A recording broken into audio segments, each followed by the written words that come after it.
jumpa di channel Bunda Woro. Ya, seperti biasa like dan subscribe channel Bunda Woro ini ya, supaya kamu bisa menonton video terbaru dari channel Bunda Woro di minggu berikutnya.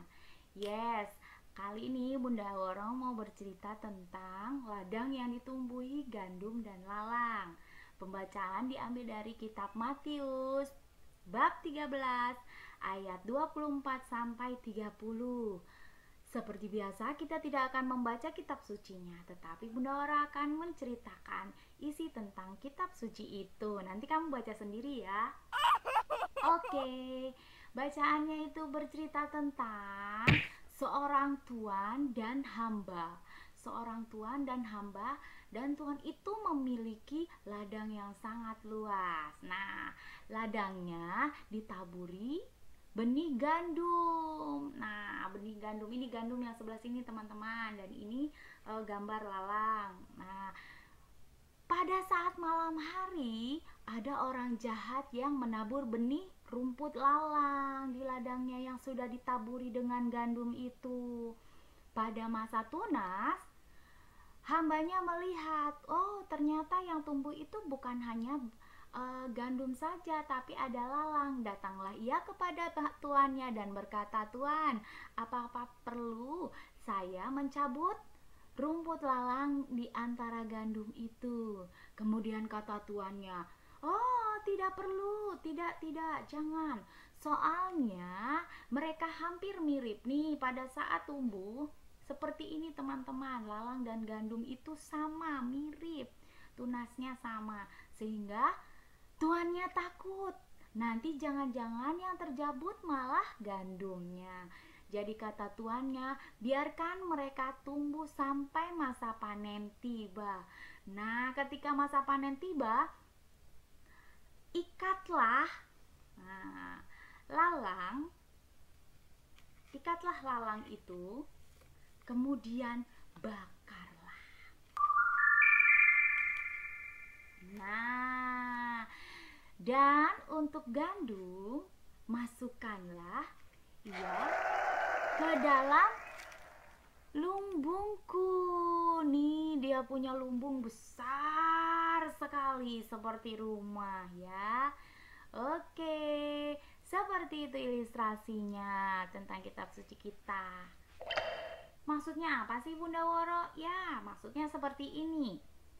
Nih, di dalam dunia ini pasti ada dua orang, baik dan tidak baik.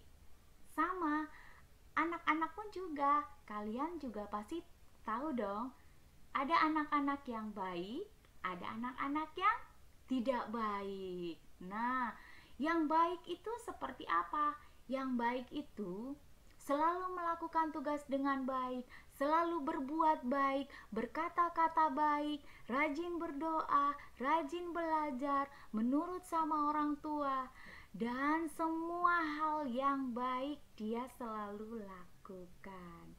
Maka dia bermanfaat bagi orang lain, sehingga orang lain suka padanya, dan dia mendapat ketenangan, kebahagiaan.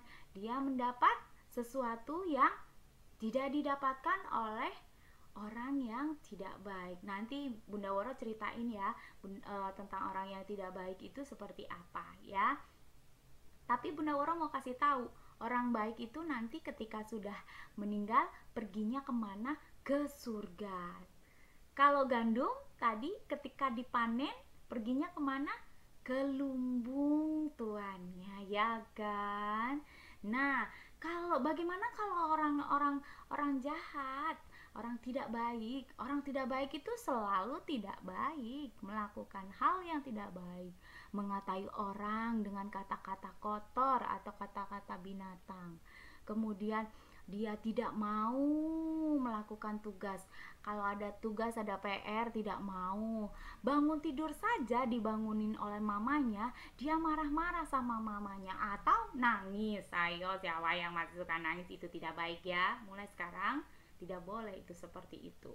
Kemudian tidak mengerjakan tugas PR, kemudian tidak menurut pada mamanya, Kemudian semua hal-hal yang tidak baik yang membuat hatinya merasa tidak tenang karena dia melakukan sesuatu yang tidak baik, dia merasa berdosa, dan pada akhirnya nanti kalau sudah meninggal dia akan pergi ke neraka. Sama seperti lalang. Lalang itu pada masa panen dia diikat, kemudian dia dibakar.